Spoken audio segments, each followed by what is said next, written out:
Terima kasih buat sore hari ini Tuhan.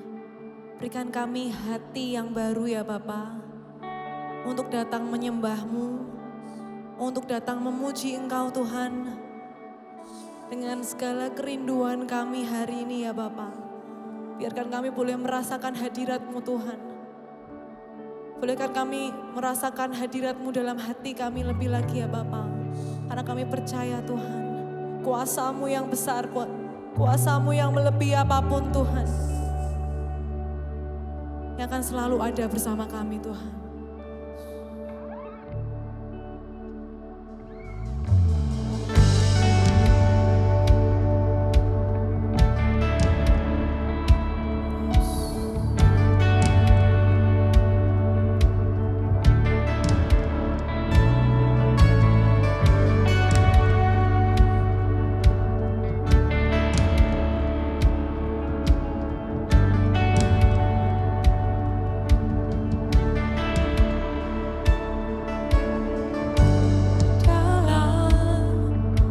Kesesakanku,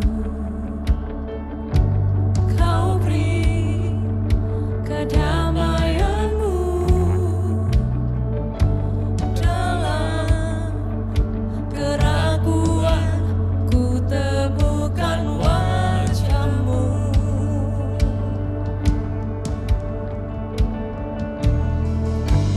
Karena pengorbanan-Mu,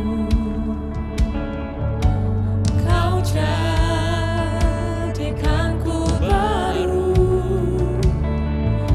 Sungguh ku terkagum, amanku di dalam-Mu Yesus. Kau membuatku sesuai rencana-Mu. Kau memegang setiap musim hidupku. Ku serahkan semua kekhawatiranku, ku milik-Mu.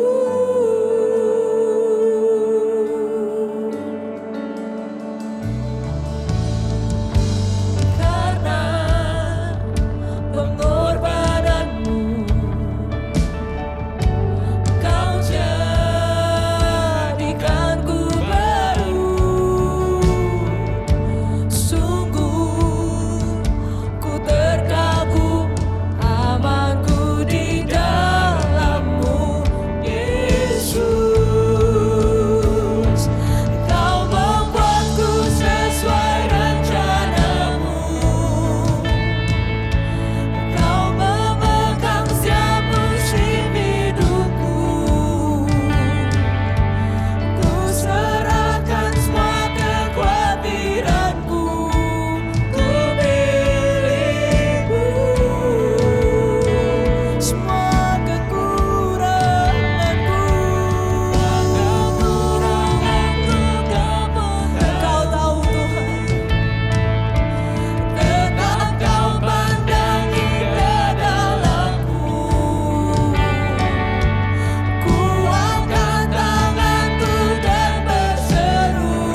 Kami percaya Tuhan, kami ini milik-Mu Tuhan.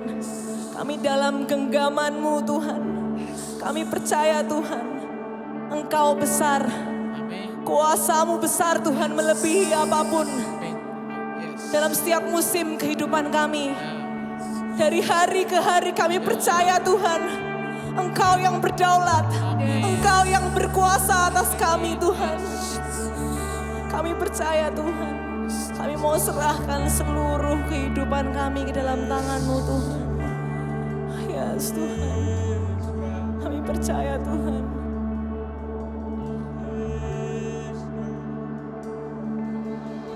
Selama ku hidup, apapun musimku,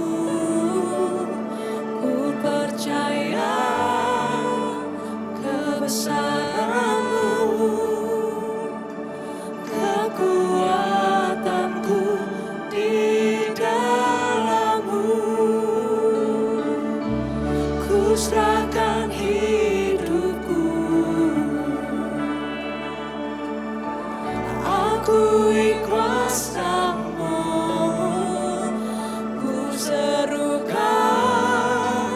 kebesaran-Mu. Masa depanku terjaga di tangan-Mu.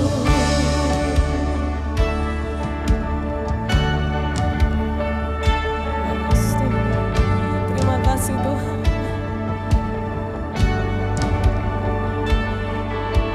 Kami ini milik-Mu Tuhan. Kami percaya Engkau yang hadir Tuhan saat ini.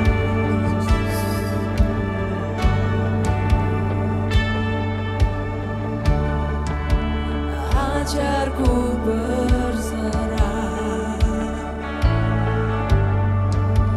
kuasai mataku, bahwa Kau besar, menggenggam hidupku.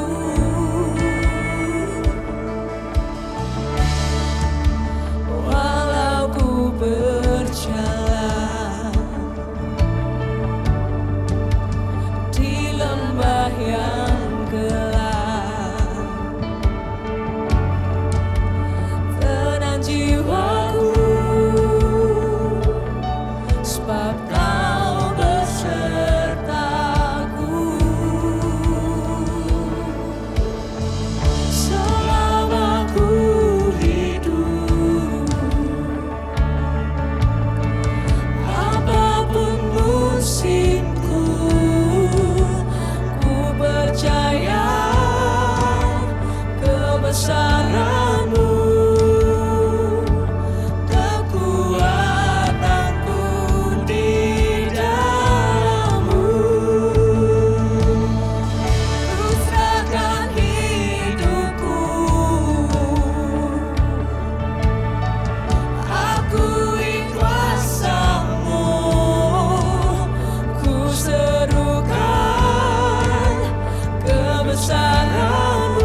bumi akan menyembah Yesus, Raja segalanya. Kau yang berdaulat, surga bumi akan menyembah Yesus, Raja selamanya. Kau yang berkuasa, surga bumi akan menyembah Yesus, Raja segalanya. Kau yang berdaulat, surga bumi akan menyembah Yesus, Raja segalanya. Kau yang berkuasa, surga bumi akan menyembah Yesus, Raja segalanya. Kau yang berdaulat, surga bumi akan menyembah Yesus, Raja selamanya.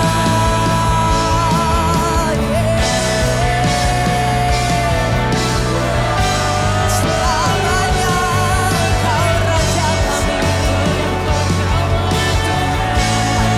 Haleluya, sembah-sembah Dia yang layak ditinggikan.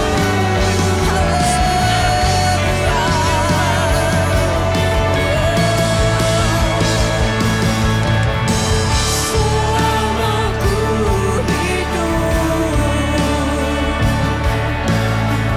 apapun musimku, ku percaya kebesaran-Mu, kekuatanku di dalam-Mu.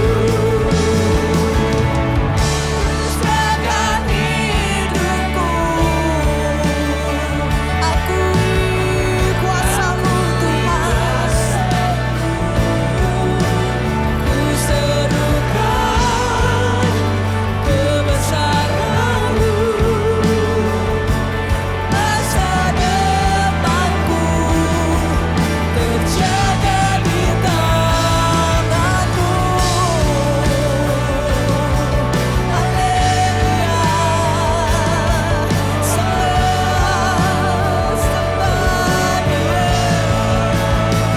Kau yang berkuasa, Kau yang berdaulat. Thank you Jesus.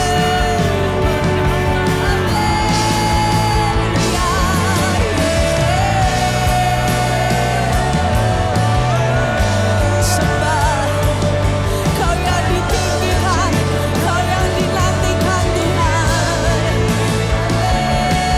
Haleluya, Kau yang pegang kami Tuhan. Sembah, sembah, sembah, sembah Dia.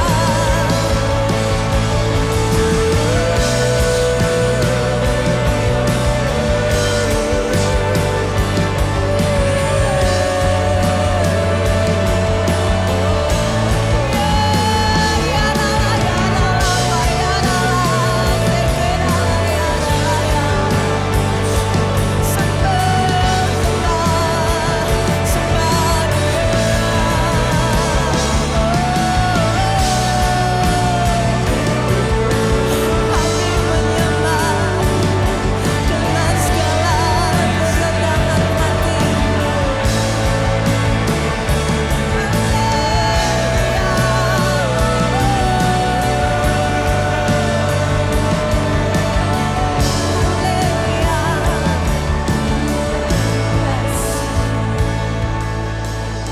Selama ku hidup, apapun musimku, ku percaya kebesaran-Mu,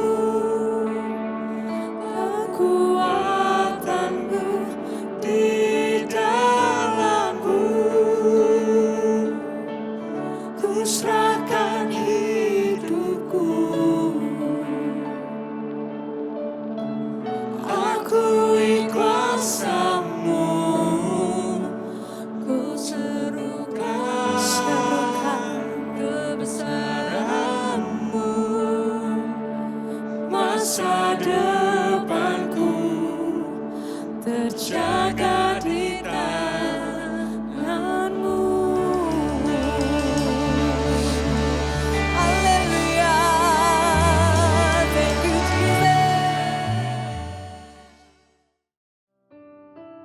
Halo teman-teman semua, sebelum mendengarkan firman pada hari ini, mari kita berdoa bersama. Terima kasih Bapa di surga, Engkau memberkati kami semua sore hari ini.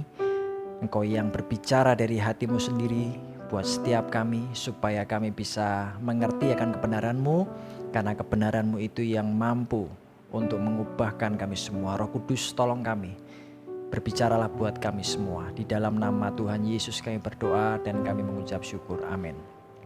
Tuhan Yesus pernah menyampaikan sebuah perumpamaan mengenai kerajaan sorga, yaitu perumpamaan mengenai seorang penabur yang menaburkan benihnya di 4 jenis tanah yang berbeda. Tuhan mau supaya semua kita bisa menghasilkan buah, bisa berbuah, bisa produktif, menghasilkan sesuatu.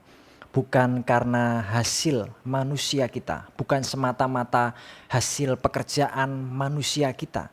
Tapi di dalam Kristus, di dalam persekutuan dengan Dia, kita akan menghasilkan buah, kita akan fruitful. Semua yang terlihat, apa yang tampak jasmani di luar, sebetulnya itu hanya merupakan buah. Hanya sebuah fruit atau buah hasil persekutuan kita dengan Tuhan. Di perumpamaan ini nanti dijelaskan ada yang berbuah 30 kali lipat, 60, 100. Bahkan ada juga yang tidak berbuah. Dan di sini nanti kita belajar bahwa Tuhan mau supaya kita berbuah. Karena Tuhan menyampaikan perumpamaan ini kepada orang Israel, kenapa mereka tidak berbuah. Dan tentu saja buat kita, Tuhan mau kita berbuah, kita bisa fruitful. Apa yang tampak di luar sebetulnya itu hanya buah. Misalnya kita yang masih bersekolah, kita mau bahwa sekolah kita, studi kita bisa maksimal, bisa mencapai nilai tertentu. Itu hanya buah. Dan Tuhan mau kita menghasilkan buah itu. Buah pelayanan kita, misalnya kita yang sudah belajar untuk melayani. Buah pertobatan kita, itu hanya hasil atau fruit dari hasil persekutuan kita dengan Tuhan. Dan di dalam perumpamaan ini nanti akan ada kunci bagaimana supaya kita berbuah dan akhirnya hidup kita bisa memuliakan akan Allah. Matius pasal yang ke-13 akan memberi kita penjelasan tentang 4 jenis tanah, di mana ketika penabur itu menaburkan benihnya ada 4 jenis tanah. Matius 13 ayat 19, kepada setiap orang yang mendengar firman tentang kerajaan sorga tapi tidak mengertinya. Yang pertama, penabur menaburkan benihnya, kemudian kita yang ditaburi benih itu mendengar tapi tidak mengerti. Datanglah si jahat dan merampas yang ditaburkan dalam hati orang itu, itulah benih yang ditaburkan di pinggir jalan. Jenis tanah pertama adalah tanah pinggir jalan, yaitu buat semua kita yang mendengar tapi tidak mengerti. Mendengar dan tidak mengerti. Maka akhirnya benih itu dirampas oleh si jahat dan tidak berbuah, tidak berakar, tidak berbuah. Benih yang ditaburkan di pinggir jalan. Selama ini apakah kita belajar Alkitab, membaca Alkitab, dan kemudian belum mengerti sampai hari ini? Seharusnya roh Tuhan memberi kita pengertian. Tapi ketika kita membaca dan kemudian tidak mengerti dan kita berhenti di situ, maka benih itu akan hilang. Kemudian kita menyerah, kita berhenti, kita kehilangan ketekunan, kita tidak mau membangun relasi lagi dengan Tuhan dengan membaca firman, belajar firman. Akhirnya firman itu tidak bertumbuh, tidak berbuah, dirampas oleh iblis. Itulah benih yang ditaburkan di pinggir jalan. Ayat 20, benih yang ditaburkan di tanah yang berbatu-batu. Yang kedua adalah tanah yang berbatu. Ialah orang yang mendengar firman itu dan segera menerimanya dengan gembira. Firman itu diterima dan kemudian menghasilkan sukacita karena ada janji Tuhan. Ada firman yang menguatkan. Ayat 21, tapi ia tidak berakar dan tahan sebentar saja. Apabila datang penindasan atau penganiayaan karena firman itu, orang itu pun segera murtad. Dia tidak berakar, tahan sebentar saja. Kemudian ketika ada penindasan, penganiayaan, orang itu tidak lagi bertahan. dia menjadi tersandung, dia jatuh lagi dalam dosa. Terjemahan literalnya, dia tersandung lagi, dia jatuh lagi. Karena firman itu tidak dia simpan dan tidak berakar, dan karena ada penindasan dan penganiayaan. Inilah cara iblis untuk mendistraksi kita. Benih yang sudah ditaburkan, kita nggak ngerti, membuat kita akhirnya nggak tekun lagi, kita nggak mau masuk lagi dalam persekutuan dengan Tuhan, membuat kita nggak ngerti, kita merasa nggak paham. Kemudian ada lagi melalui penindasan atau penganiayaan, melalui penderitaan, membuat firman itu tidak berakar dan akhirnya jatuh lagi dalam dosa. Yang ketiga, yang ditaburkan di tengah semak duri ialah orang yang mendengar firman itu, lalu kekhawatiran dunia dan tipu daya kekayaan menghimpit firman itu sehingga tidak berbuah. Yang ketiga adalah yang ditaburkan di semak duri ialah orang yang mendengar, semuanya mendengar. Jadi kalau semua kita hari ini mendengar firman, seperti yang kita lakukan hari ini, saat ini kita mendengar firman, tapi belum tentu seperti apakah jenis tanah hati kita. Apakah pinggir jalan, berbatu, semak duri, atau jenis tanah yang baik. Semuanya mendengar firman. Setelah itu tergantung reaksi dan respon kita terhadap firman itu. Ditaburkan di semak duri, lalu kekhawatiran dunia dan tipu daya kekayaan. Ada orang yang gak tahan dalam penderitaan. Ada orang yang tidak tahan dalam kekurangan. Ada orang yang sebaliknya tidak tahan di dalam kelimpahan kekayaan dunia. Tertipu, mengikuti kekayaan dunia, mengikuti materialisme, gaya hidup yang salah. Kemudian akhirnya firman itu tidak berbuah. Apakah itu yang terjadi dengan kita? Masuk yang mana? Kategori dalam kehidupan kita, apakah di pinggir jalan, berbatu, atau di semak duri? Tapi saya berharap bahwa kita masuk di jenis tanah yang keempat, yaitu jenis tanah yang baik. Ayat 23 yang ditaburkan di tanah yang baik ialah orang yang mendengar firman itu dan mengerti. Garis bawahi kata ini, yang mengerti. Dan karena itu ia berbuah, ada yang 100 kali lipat, ada yang 60 kali lipat, ada yang 30 kali lipat. Di 3 jenis tanah sebelumnya semuanya tidak berbuah, tahan sebentar saja, tidak berakar. Pinggir jalan, berbatu-batu, semak duri.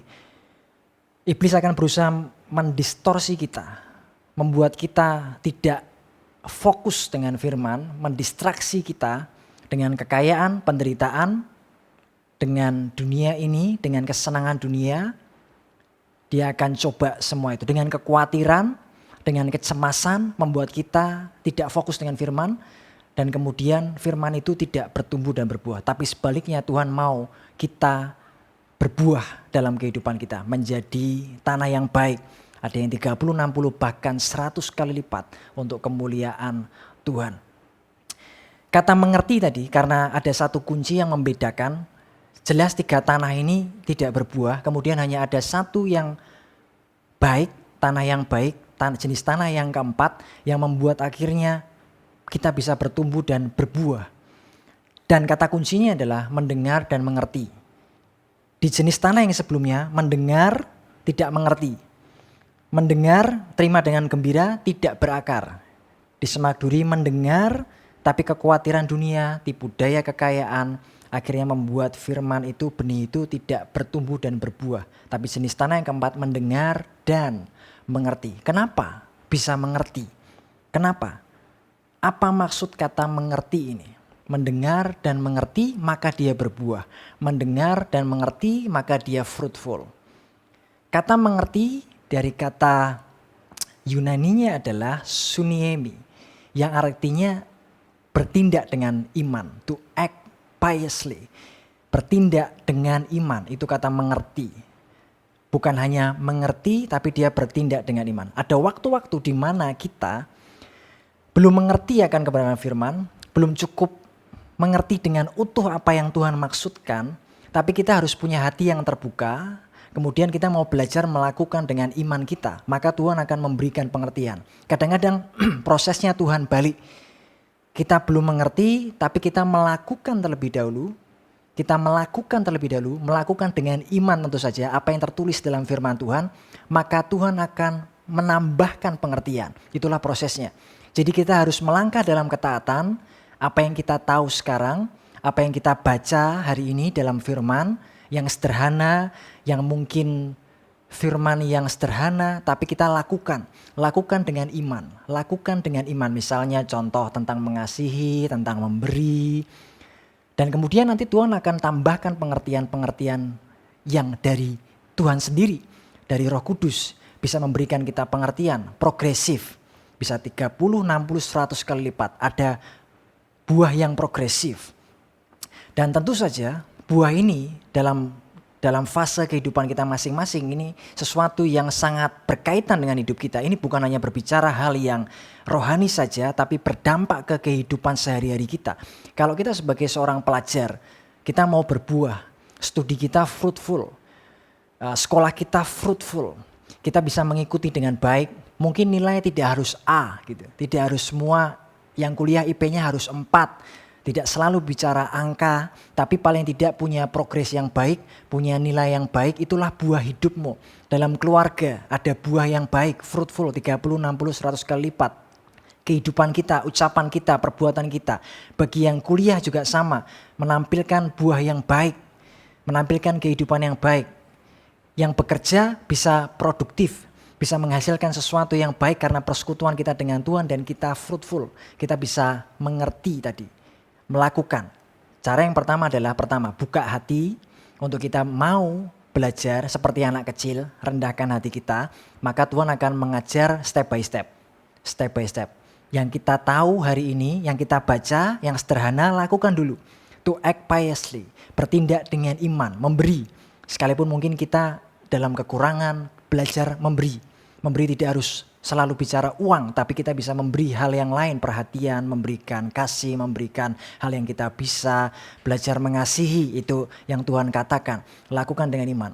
Maka Tuhan menambahkan pengertian kita, menambahkan rahasia kerajaannya. Kenapa buat orang Israel Tuhan tidak memberikan? Karena hati mereka keras, karena mereka tidak mau punya hati yang mau mengikut Tuhan, maka ditahan. Jangan berikan mutiaramu kepada babi. Itu menggambarkan hal yang berharga dari Tuhan tidak langsung diberikan kepada kita. Tuhan juga mau melihat kerinduan hati kita. Buat orang-orang yang punya hati yang lapar dan haus, Tuhan akan tambahkan. Lewat apa? Bertindak dengan iman. Berkata-kata yang baik, berkata-kata dengan iman. Dari situ Tuhan akan menambahkan step by step, progresif. Justru akan membuat kita makin berbuah. Itulah arti kata mengerti dari kata Yunani. Perjanjian baru ditulis dalam bahasa Yunani. Sementara di kata perjanjian lama dari kata Ibrani, kata mengerti dari kata syama juga punya makna yang sama seperti suniemi tadi. Syama artinya to give attention, mendengarkan dengan sungguh-sungguh, kemudian to obey, to declare. Punya makna yang sama kata suniemi dan syama ini, yaitu tidak hanya mendengar tapi mendengar sungguh-sungguh, punya hati yang lapar dan haus, kemudian juga mentaati, melakukan dengan iman, kemudian mendeklar atau memperkatakan firman. Mendengar dan mengerti, dari sinilah hidup kita berbuah.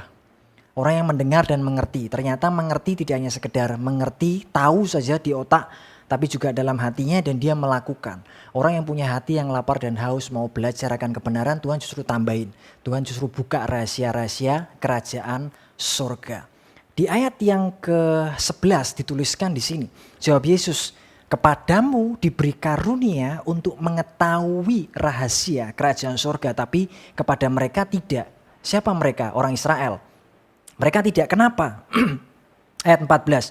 Maka kepada mereka kenapa nubuat Yesaya yang berbunyi, kamu akan mendengar dan mendengar namun tidak mengerti.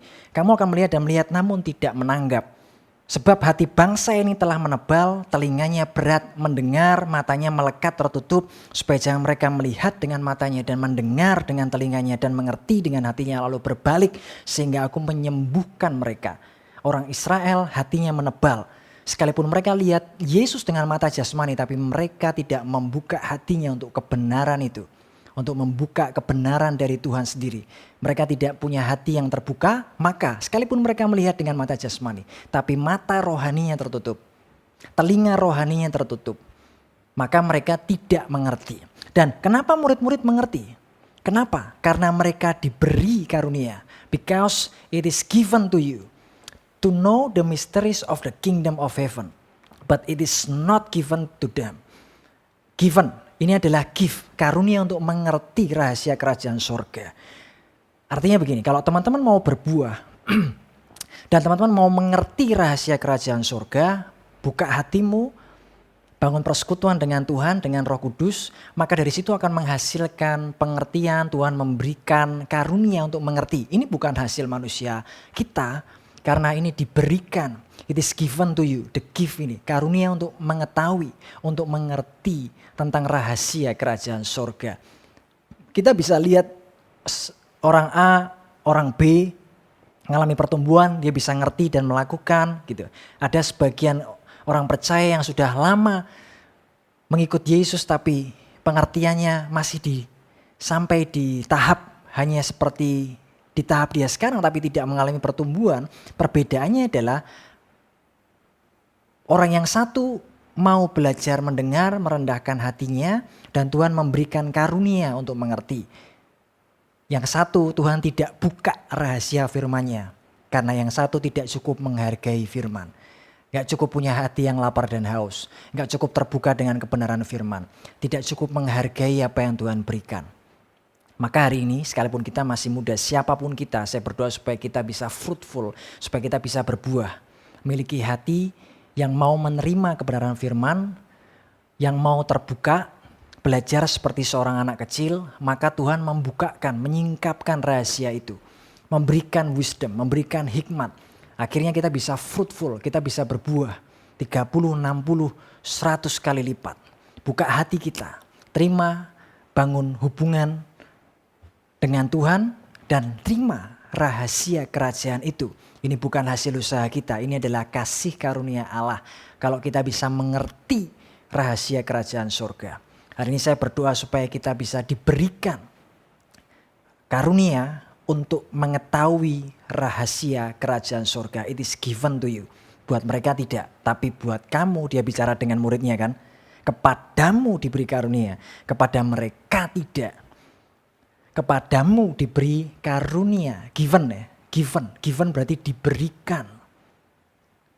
Apa yang membuat seseorang bisa mengerti? Diberi karunia. Kenapa yang lain tidak mengerti? Tidak diberi karunia untuk mengerti.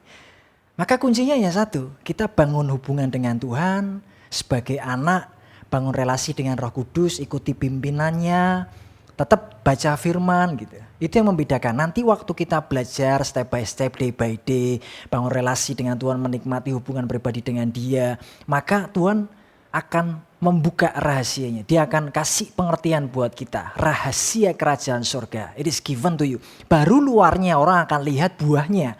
Buah itu yang terlihat dari luar. Tapi jangan cuma kejar buahnya tanpa persekutuan di dalam kita. Kita harus kejar persekutuan di dalam. Jangan cuma kalau lihat orang lain, wih pelayannya diberkati. Wow, sekolahnya diberkati. Wow, keuangannya diberkati. Wah, sekarang hubungannya dengan pasangannya diberkati gitu. Wah, sekarang keluarganya diberkati. Jangan cuma lihat fruit luarnya, tapi kita harus masuk inside akar di dalamnya. Kalau pohon baik, buahnya baik. Maka kita harus lihat di dalam. Bangun, miliki hati yang lapar dan haus seperti seorang anak kecil, belajar merendahkan hati kita. Kemudian dengan iman kita mengerti bertindak apa yang sudah kita tahu hari ini. Hal-hal yang baik yang kita tahu, hal yang benar yang kita tahu, lakukan dulu. Lakukan dulu kemudian bertindak dengan iman. To act by faith. Bukan karena kita bisa, kita mampu, gak akan pernah bisa. Karena kehidupan kita ini karena kasih karunia Allah, kita ditebus, kita diselamatkan oleh salib Kristus. Kemudian dari salib Kristus itulah kita beriman kepadanya, kita percaya, bertindak dengan iman. Maka Tuhan memberikan karunia, it is given. It is given. Maka saya berdoa buat semua kalian yang mendengarkan, it is given to you. It is given to you. Karunia untuk mengerti kerajaan surga, itu yang membuat hidupmu berbeda. Punya pengertian, punya kedewasaan, punya hikmat, cara menentukan, cara memilih sekalipun usiamu masih muda. Tapi kalau diberi karunia untuk mengetahui kerajaan surga, wow, itu akan berbeda. Caramu memandang, caramu melihat, caramu berpikir, caramu mengambil keputusan, semua dari roh Tuhan yang di dalam kita. Dari firman yang memimpin kita. Karena kepadamu, it is given to you. Karunia untuk mengerti kerajaan surga. It is given to you to know the mysteries of the kingdom of heaven. Diberikan kepada kita dan membuat kita bertumbuh. Dan akhirnya kita berbuah, ayat yang ke-23 ada 30, 60, 100. Bahasa Ibrani atau kata Ibrani punya sebuah pelajaran mengenai numerical value. Setiap kata Ibrani tidak punya angka khusus seperti bahasa Indonesia. Misalnya kita punya huruf A, B, C, D, E sampai Z. Dan kita juga punya angka 1, 2, 3, 4, 5, 6, 7, 8, 9, 10 itu angka. Dan kita punya huruf juga A, B, C sampai Z. Kalau kata Ibrani ada istilah yang dinamakan gematria. Setiap huruf itu punya value angka. Misalnya A, numerical value-nya berapa? B, value-nya berapa? Alef, bahasa Ibrani-nya, kata Ibrani A itu kalau kita kan A, abjad kita A, B, C. Kalau Ibrani A, value-nya 1. Artinya kalau mereka mau nulis angka 1 pakai A sama. Punya numerical value yang sama. Mereka nggak punya angka. Kalau kita punya huruf, kita punya angka. Kalau Ibrani setiap huruf punya nilai angka. Angka manusia 6. Alef 1. B dalam kata Ibrani bet. Nilainya 2 gitu. Maka kata aba dari kata alef dan bet jumlahnya kalau di total 1 tambah 2, 3. Kata aba atau bapak itu punya nilai 3 kalau diangkakan. Nah, apa maksud 30, 60, 100 kali lipat? Saya coba mempelajari akan hal ini. Dalam kata Ibrani, huruf apa yang mewakili 30, 60, dan 100? Ternyata huruf itu adalah lamet, samek, dan kof.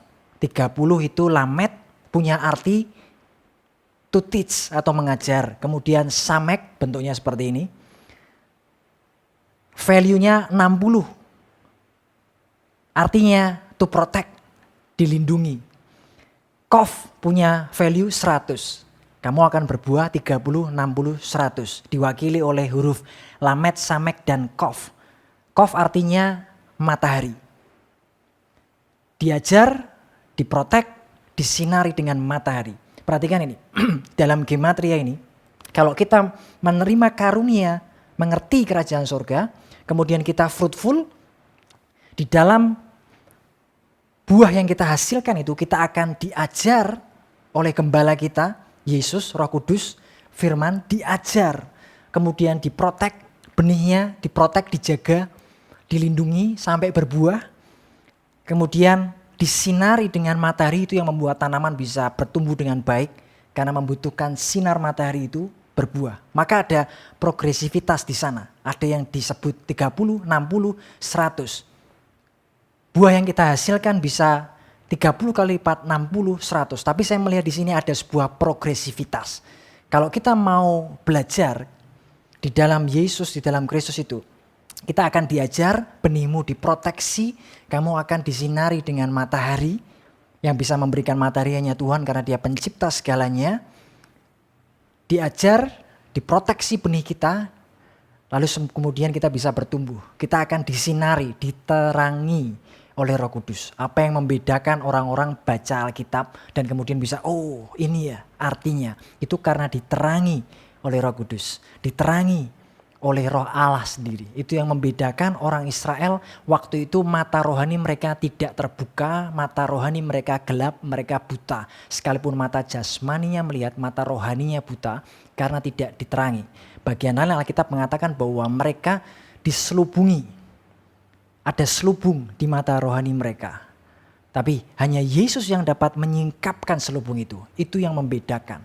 Itu yang membedakan kenapa orang Israel tidak ngerti.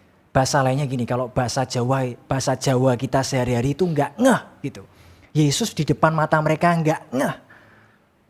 Maka sebetulnya teman-teman, ada orang yang aku minta tanda Tuhan, belum tentu orang itu bisa bertobat karena lihat tanda. Misalnya dikunjungi malaikat, lihat dengan mata jasmani, malah takut, malah lari dia. Benar gak?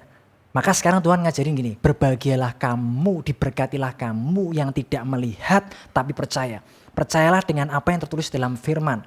Belajar mengerti, belajar mempercayai, memperkatakan, menghidupi firman itu, maka kita akan diberikan karunia makin ditambah terus, makin ditambah supaya kita makin fruitful.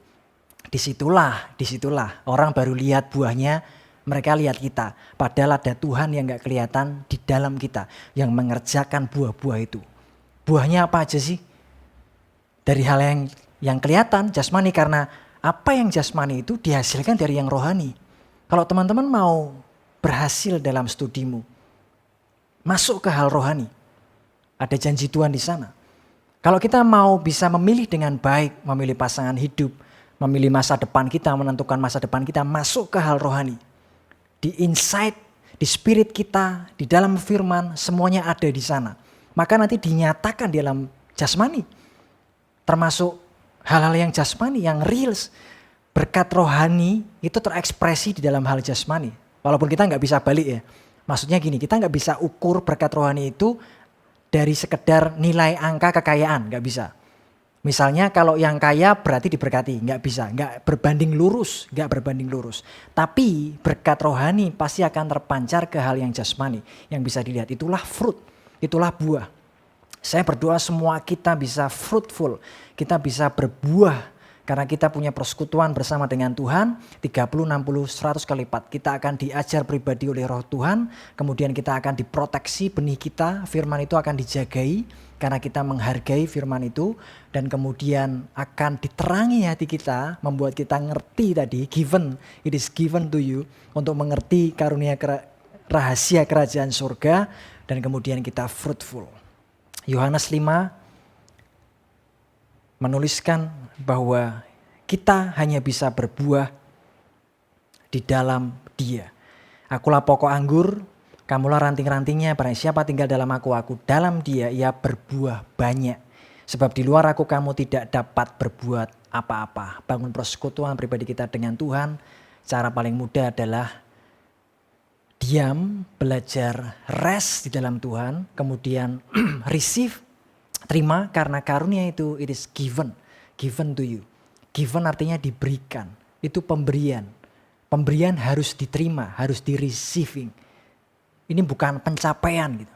Banyak orang berusaha mencapai sesuatu, ingat itu cuma fruit, itu cuma buah, itu cuma hasil yang di luar, itu cuma output.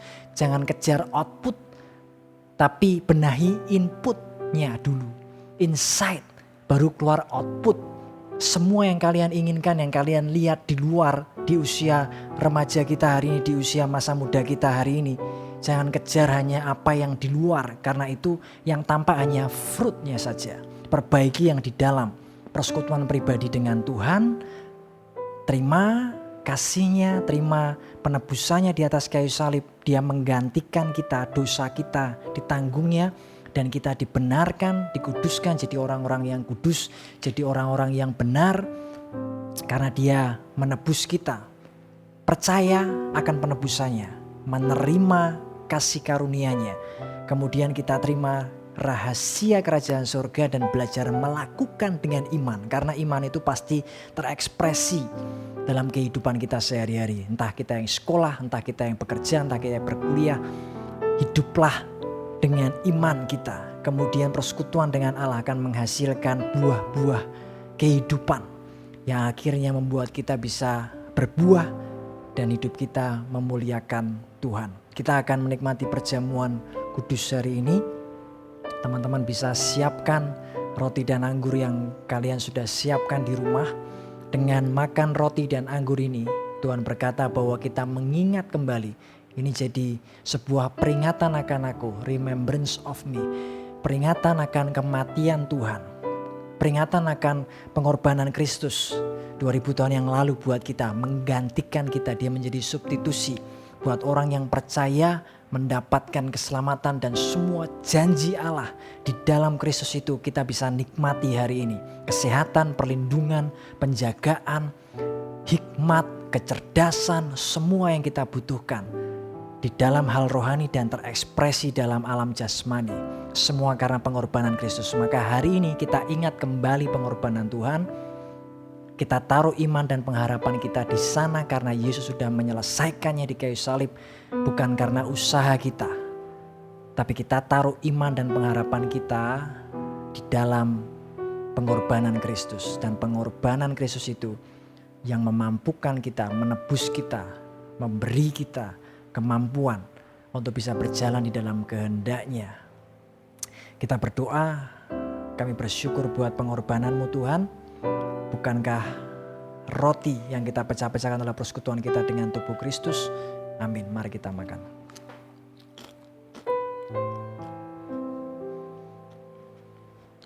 Kita angkat anggur di tangan kanan kita.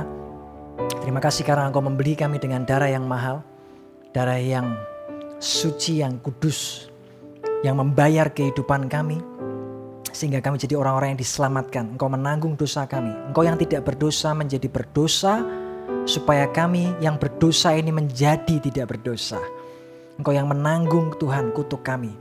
Engkau yang tidak seharusnya yang tidak menanggung ini, Engkau menanggungnya buat kami. Sehingga kami bisa jadi orang-orang yang dibenarkan, dikuduskan. Dan menikmati semua janji Allah dalam kehidupan kami. Bukan kecauan yang atasnya kita ucapkan syukur adalah persekutuan kita dengan darah Kristus. Amin. Mari kita minum. Terima kasih Tuhan buat pengorbanan-Mu, buat tubuh dan darah-Mu. Dan kami terima berkat-Mu, berkat yang terbaik dari Engkau sendiri. Penjagaan, perlindungan yang sempurna dari Allah. Dalam tudung sayap-Mu, dalam kepak sayap-Mu. Engkau menjaga kami semua dalam penjagaan yang sempurna. Bukan karena kebenaran kami sendiri, tapi karena kebenaran Allah yang dinyatakan melalui Yesus Kristus dalam hidup kami. Kebenaran yang kami terima karena iman dan percaya kami ada dalam kehidupan kami. Dan kami jadi orang-orang yang dibenarkan dan dikuduskan oleh Allah karena penebusan Kristus. Kami percaya, kami terima, kami nyatakan di dalam nama Tuhan Yesus Kristus. Amin. God bless you.